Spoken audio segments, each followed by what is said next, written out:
Saudara-saudariku, salam jumpa dalam Renungan Harian Provinsi MSC Indonesia. Sabda dari hati untuk dunia yang baru. Kita jumpa hari ini di tanggal 19 Desember dan kita akan merenungkan bersama sebuah kisah menarik dari Injil Lukas tentang pemberitahuan kelahiran Yohanes Pembaptis dan kelahiran Yohanes itu dalam perjalanan sejarah keselamatan. Sakaria, suami Elisabet yang sedang menjadi pemimpin, mewakili sukunya untuk mempersembahkan kurban dalam rumah ibadat, mendapatkan penampakan dari malaikat dengan kabar gembira bahwa istrinya Elisabet akan mengandung dan melahirkan anak di usia tuanya. Sebuah peristiwa yang mungkin bagi Sakaria mungkin juga adalah sebuah shock, pengalaman kaget yang membuat dia merasa ragu-ragu dan tidak percaya. Benarkah hal ini terjadi? Istriku sudah tua. Tetapi malaikat itu mengatakan bahwa kehendak Allah akan terjadi. Saat berita itu disampaikan, walaupun kita ragu-ragu, walaupun Sakaria ragu-ragu, itu tidak mengaburkan atau membatalkan kehendak Allah yang telah disampaikan oleh malaikat kepada Sakaria. Nah, dalam keraguan-raguan itulah, dalam ketidakpercayaan itulah, Sakaria kemudian menjadi bisu. Karena berita itu seolah-olah tidak ia terima. Berita itu seolah-olah membuat dia tidak yakin dan tidak percaya. Saudara-saudariku yang terkasih, pengalaman seperti ini juga sering terjadi dalam sejarah keselamatan sejak dalam Perjanjian Lama.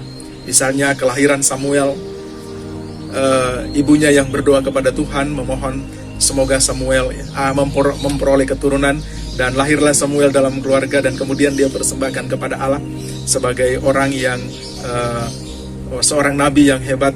Kemudian juga bacaan pertama yang kita dengarkan tentang kelahiran Simson, ibunya yang berdoa memohon keturunan, diberikan oleh Allah dengan cara yang istimewa, dan dia lahir, dan Simson menjadi penyelamat atau pembebas bangsanya dari penindasan.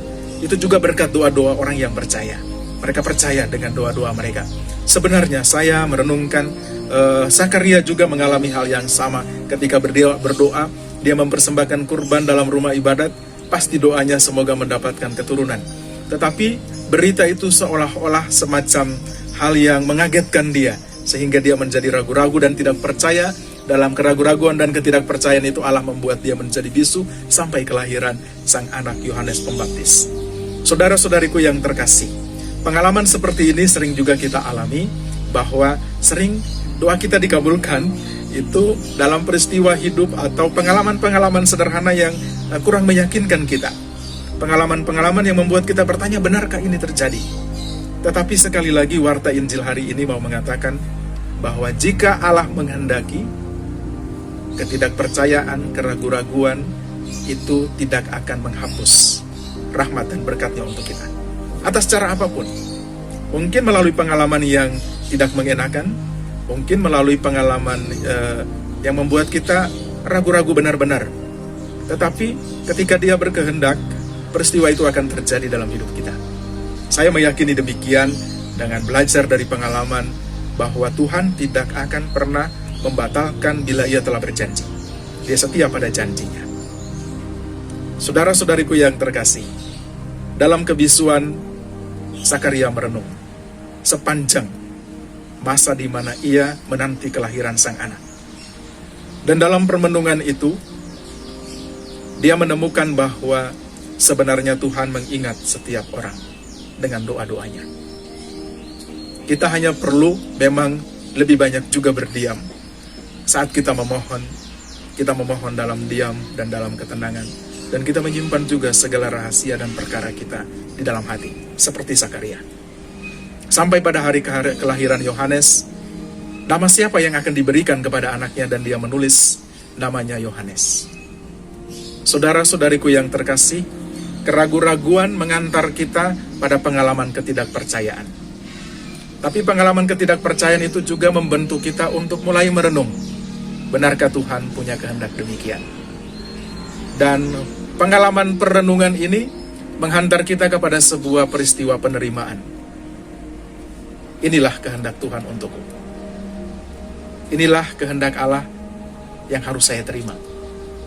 Pengalaman penerimaan itu membuat orang mengakui bahwa Allah menyertai hidupnya, bahwa Allah mengasihinya, dan bahwa Allah menghendaki suatu perjalanan hidup, menghendaki sebuah pengalaman baru, dan mengutus orang untuk sebuah karya tertentu dalam hidupnya yang mungkin tidak ia ketahui, tetapi ia mau menerima dan melaksanakannya.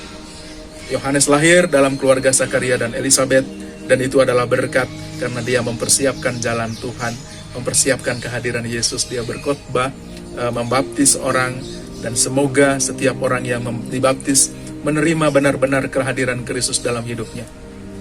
Semoga sabda ini menguatkan dan menginspirasi kita bahwa apapun doa kita dalam doa hening, dalam permenungan, dalam keraguan-raguan, dalam ketidakpercayaan, hendaknya itu mengantar kita sampai pada pengalaman penerimaan dan pengakuan dan pengalaman keyakinan bila kehendak Allah akan terjadi. Keraguan-raguan, ketidakpercayaan kita tidak akan membatalkan rencananya. Kita hanya diminta untuk membuka tangan dan menerima bahwa Tuhan akan senantiasa menyertai kita dalam keadaan apapun. Semoga Tuhan memberkati kita sekalian, dan semoga hidup kita yang ada dalam tangan Tuhan, kita terima dan kita laksanakan, karena Dia adalah baik, karena Dia adalah setia. Tuhan memberkati. Amin.